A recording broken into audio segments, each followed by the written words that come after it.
Is Richard Burns Rally really the most accurate rally game out there? Well, less than 48 hours ago, I was in a real-life rally car, driving down a rally stage, doing just under 170 kilometers per hour, driving in a real deal rally event. So with the realest of real rally car physics still firmly planted in my brain, I want to jump into RBR and find out if it really is close to real life driving, or if it's just unnecessarily ridiculously difficult. Welcome to R3. And this is all part of a series where I have less than 1 year to go from lifelong rally fan to competitive rally racer in a real-life championship.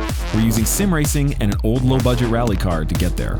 How far can we take this? Hit that subscribe button if you like, and let's find out. Okay, so I have a habit of overproducing every single video I try and put together, but we're gonna keep this as simple as possible. Got my little Insta360 Ace Pro 2 here filming, and we're gonna do a screencast. So ever since the very, very first video that I ever put out on this channel, my comment section has been absolutely filled with people saying I have to try Richard Burns Rally. So a little bit ago, a few weeks back, I went and downloaded it and went through the whole ridiculous process of setting it up and getting the right co-driver sounds and notes and all that kind of stuff. And I was equal parts impressed and infuriated and sometimes a little bit disappointed too in some ways, but we'll cover that in a second. Now this is coming from somebody who has spent a huge amount of time in Dirt Rally 2, in EAWRC, and yes, for those who have been following the channel, the words that I just said before the intro, you now know that I've now raced my first rally and that I've been working towards that for over a year. I wanted to make this video right afterwards, and so we don't have the race day video out yet, and I can't really tell you anything about it other than the fact that yes, me and my co-driver Chris are still alive, and it was crazy. Here, try and tell by my eyes like exactly what happened. That was it. Right, let's dive in. As you may or may not know, my actual rally car is a 1995 Subaru Impreza, just like this Subaru Impreza GC8 555 Group 8. Sorry, not just like that. That car is much better built, infinitely faster than my car, but it's the same chassis, it's the same general engine and transmission layout, all of that stuff. And also what's handy is that this specific car is pretty well represented across all rally games. Dirt Rally 2, Dirt Rally 1, EAWRC, Richard Burns Rally, and so this has kind of been my baseline car. And out of the, what is it, like 500 stages, I've kind of centered down onto 2 or 3 that are the most like the stages that we find here where I am living and racing, which is in Western Canada. This one here is called Fallstone 2. So we're gonna start with that. Let's dive in. We're on default setup. Let's just get into driving, and I'll talk while I drive. And you're gonna notice some weird things. Like how my throttle pedal doesn't go to 100. There's really good reasons for that. I've been trying to set things up in certain ways to make it the most like my real car. My steering angle is set to 1080 degrees because that's what my real car is set at. So I'm trying to match up absolutely as much as I possibly can to give me the best representation. It's kind of annoying because there are certain parts about it that make me kind of never want to play the other games again, while at the same time, there are some things that are really annoyingly not accurate to a real car in RBR. Okay, here we go. All right, yeah, just roll the car. Whoops. So when I first started playing RBR, just with the stock setup, I just kept getting more and more frustrated because I was understeering into things all the time, taking way too much speed into everything. The wheel was crooked. And it just wasn't fun. I would play RBR and I would walk away kind of cwanky. Whereas with the other games, I wouldn't. I would just enjoy things. It took me so long just to finish, to get through a stage on RBR. And I'm talking as somebody who has gone to Dirtfish Rally School, who has driven a number of different rally cars at this point. Like, I'm no like seasoned professional, but I do have a decent baseline level of understanding for how to drive a real rally car. And you saw one of those moments right there. But let's dive into what has me questioning me ever playing another type of rally game again, which is so annoying for me to say. I figured I would find the most contrast by just playing Richard Burns Rally for a while and then going back to EAWRC Dirt Rally. And boy, did I find a major difference. And that major difference was in the sharpness of the steering. Real cars, even low budget rally cars like mine, the steering is really sharp. Anywhere you turn the wheel, it's going to point the car in that direction unless you're doing something really, really wrong or you just hit a patch of mud or something like that. But on grippy gravel, which you can kind of basically assume, whoops, you can kind of assume that, oh no, okay. We're rolling again.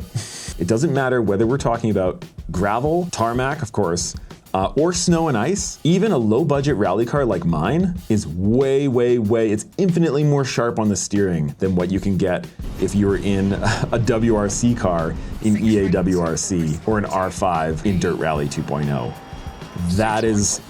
It's just so wrong in those games. Whereas Richard Burns Rally, it gives you most of that sharpness. And now that I've felt that difference, going back into DR2 or EA WRC is very frustrating. And I've been playing around in both, trying to get the general setup to be more sharp, and EA WRC has almost no way to do that. Dirt Rally 2 is a little bit better, and I'm gonna keep diving into it because I think we can get them like behaving somewhat similarly, to be honest. RBR's like quick handling like that sort of sharp handling, way more accurate to a real car. Let's pop on into Lockhard, shall we? This is a fun one. Wait, maybe I should try turning on the motion, shall we? Just for now, while I'm chatting, I turn damage off because I just can't handle restarting the stage a million times. Oh no, nope, died. Let's call for help. Help, oh gosh, all right. What else is great before I get into the stuff that was surprisingly bad about this game? What else is great here? I feel like the way, that I perceive the chassis to move, the suspension to move, that all feels generally more natural. It feels right. Whoop. Oh, this 1080-degree steering rack is ridiculous. Let's park it right there. Oh, what a view. These trees look better than EA WRC. They just do. I think we could pretty much all agree on that. The more muted colors, at first I was like, like Dirt Rally 2 looks pretty friggin' amazing, and it does, and I'll always love that. But the more photorealistic style of things, the more muted colors, it does feel more real. I'll give it that for sure. Some of the sounds too, like it's kind of a mixed bag on audio, but if you just stop and listen, that's a pretty amazing idling sound from this Subi. The gravel sounds good as well, but once you rev up the engine, it sounds, I don't know, like really old video game sound. Yeah, it doesn't sound very good, at least on this model anyways. But overall, sounds are pretty solid, much better than I thought they were gonna be. Let's go. So, I do think that the physics overall for Richard Burns Rally, overall, is better. All right, so as I was saying before, I have spent most of my time in this game within this car, 95 Subaru Impreza 555 car. And there's just some stuff that was getting really annoying because it just wasn't accurate enough to my car. And what's surprising about that is that it's very performance oriented and not in the way that you might think, because again, most of my experience, don't mind my driving, I cannot drive RBR and not pay full attention to it. Again, as you know, my rally car is a very low budget car. So if anything, the simulation of this car, an actual Subaru factory race car, the performance of it should be better feeling in every single way. I should be able to do things with this car at faster speeds than I can do in my real low budget car. But that's not the case. Oh gosh, two hands, Ryan. And there are in fact a few things that make it, in my opinion, unnecessarily difficult and not realistic to a real rally car or real rally car tires most specifically. And here's what I mean by that.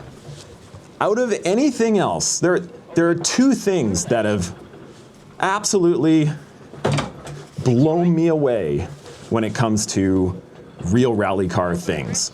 And those two things are the suspension, but even more so, it's the tires. I have been absolutely floored at how hard you can corner, and especially, more than anything else, how hard you can brake.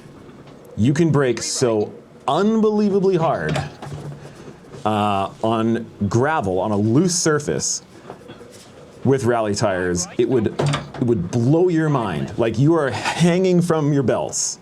All of your weight is supported from your belts when you're hitting the brakes as hard as you possibly can without locking up your tires in a rally car. And I'm also blown away by how easily and predictably rally cars, real ones, can rotate. And that is what brings me to my first major negative about Richard Burns Rally. Before I say anything, the amount of hard work and dedication that people have put into this game is mind-boggling, and I cannot thank them all enough. When I'm criticizing anything about this game, it's not me saying, oh, this game sucks. It's like recognizing how good it is and then making suggestions for potential updates in the future, going from my own experience. And I know that they're drawing from different experiences as well, from other real rally car drivers who have a lot more experience than I do. But these issues that I've found when comparing to the cars that I've driven, they're pretty pronounced, so I figured it's definitely worth mentioning. I'm just finding, like, my biggest goal here is to try and find a setup that's as close as possible to the car that I drive in real life. As you know, my whole goal with this is to make the most accurate rally racing sim rig as I possibly can, so that I can sit down in here and I can train for the next rally event. And I am telling you right now, even in my car, which by the way, has the tiniest little stock brakes that you have ever seen, I can brake harder with more control than you can in this WRC spec or Group A level Subaru car in this game. What's the other one I really like? Starts with a C. Churton Head? Yeah, also very similar to the stages we have here in Western Canada. So it's being able to brake, and I've been keeping an eye, see, look at that. All of that should have happened no problem compared to my actual rally car. And I know this because I've now hit a metric ton of, right 4s and 3s and 5s and all of them at this point. And I also have the speed data from that. And so watching the onboards, and then looking at my speed data here going into similar corners, again, my real car, super low budget, performs better. The braking and the turn-in, if you ask me, from my experience, is more accurate in Dirt Rally 2 and EA WRC than it is in Richard Burns Rally. With this car, oh, stop. And like this whole thing right there, when I'm talking about turning the car in and rotating the car, that should have been no problem. And let me explain about that. Going into this rally that I just raced, which had roads extremely similar to this, it's pretty wild actually, I was really stressed. I was really stressed for a lot of reasons, but one of the biggest reasons was my ridiculously long steering rack. This is the exact amount of rotation to go from lock to lock on my car in real life. So if I have to catch a slide doing this, you literally can't do that fast enough. You're just gonna hit the ditch. So I was freaking out, especially because the surfaces that we were on is a mix of gravel, ice, slush, and snow. And it would change about every 20 feet.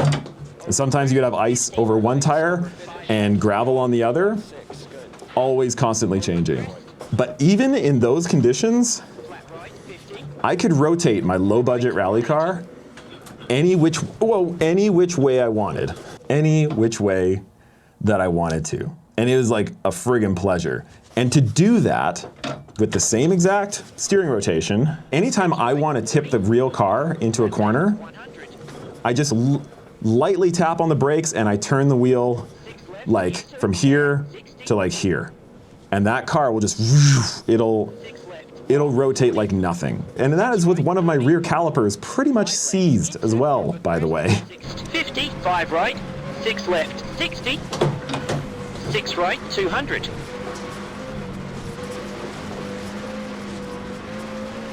See, when I actually stop talking, I can drive long, a car. 3 right. Care, 30.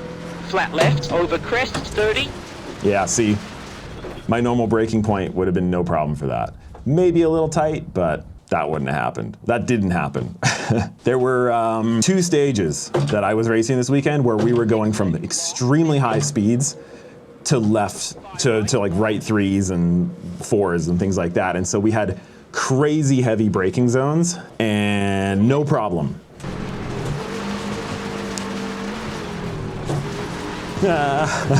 Friggin' steering angle.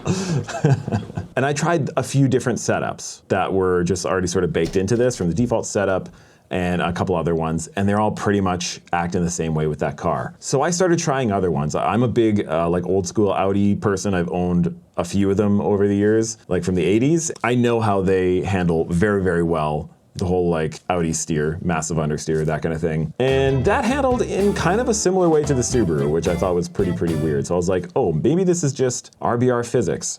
But I decided to keep trying different cars, and I wound up trying, where are we?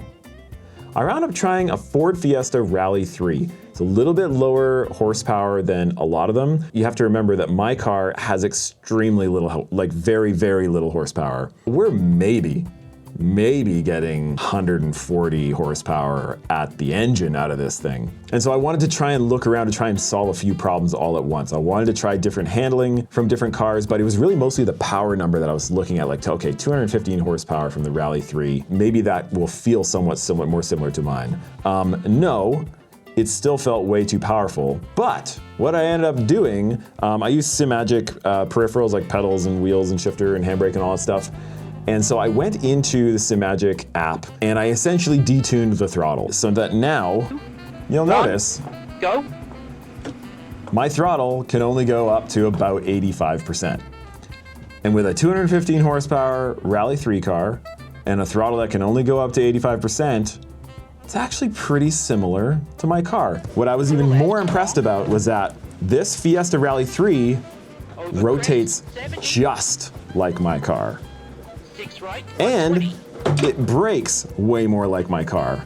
And by that I mean, it's so much more predictable, it brakes better, and it rotates on throttle, on brake, and off brake.